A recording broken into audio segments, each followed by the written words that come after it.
Next is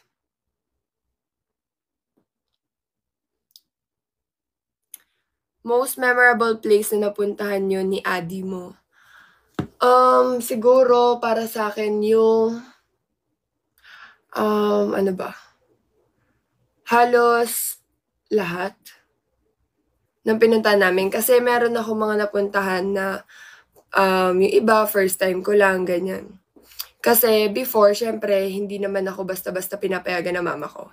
Hindi dahil hindi ko afford, okey? Pero kasi dahil mama ko, parang siyempre babae ako, gano'n. Hindi niya ako basta-basta pinapayagan, ganyan. Kaya ano, imbes na lalayo ako, do'n lang ako sa amin nagpupunta, ganyan. Next is, ano po favorite series or movie mo?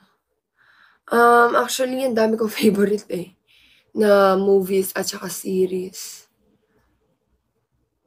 Pero halos puro Tagalog kasi mas feel ko yung ano, eh, mas feel ko yung Tagalog. Like yung maiiyak talaga ako, gano'n, ganyan. Kasi ano, ewan ko, basta hilig ko talaga yung Tagalog mga movies, mga series, gano'n.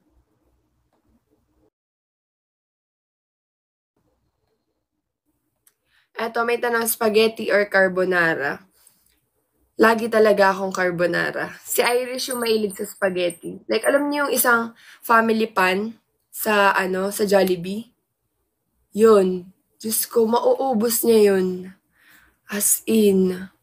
Nang siya lang ha. As in, siya lang mag-isa, ako carbonara lang talaga. Flavor ng milk tea, winter melon. Kailan ako uuwi ng Pampanga? Si ano naman, after season talaga. Parang after ko gawin yung mga dapat ko gawin dito. Ganyan, uwi na ako ng Pampanga. Siyempre, family time. Iisip na ako ng mga pwedeng gagawin eh. Pero hindi ko pwede sabihin dito dahil nanonood yung nanay ko.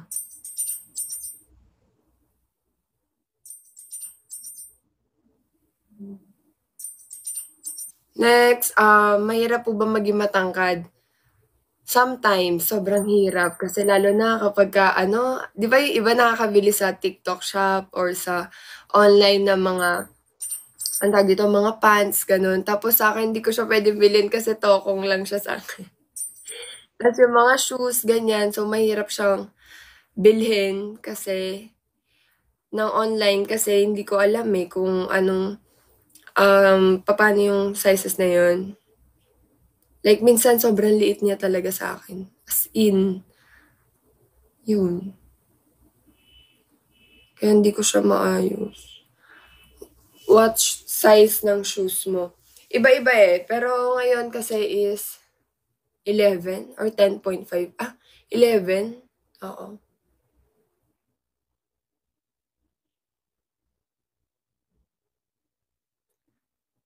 Ayan, may tanong, ayaw ba ni Dina yung mga sinusuot mo na like yung mga crop top? Hindi naman sa ayaw, siguro iniiwasan lang kasi niya na mababastos. Gano'n, parang ano si Dina, basta ayaw niya ako nagka-crop top madalas.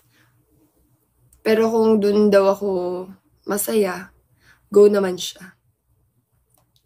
Yan ba yung nag-chat sa'yo na sana kayo na lang ni Ate Din? Oo, naaalala ko yun.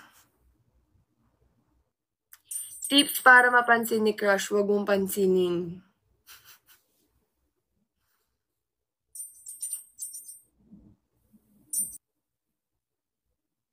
Anong favorite kong snack?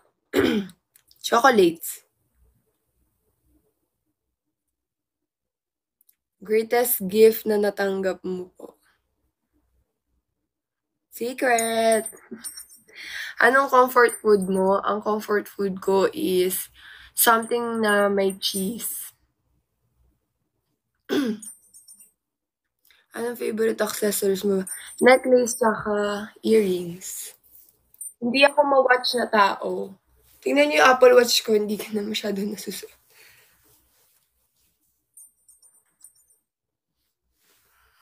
May balak ka po ba ulit magpa-tattoo?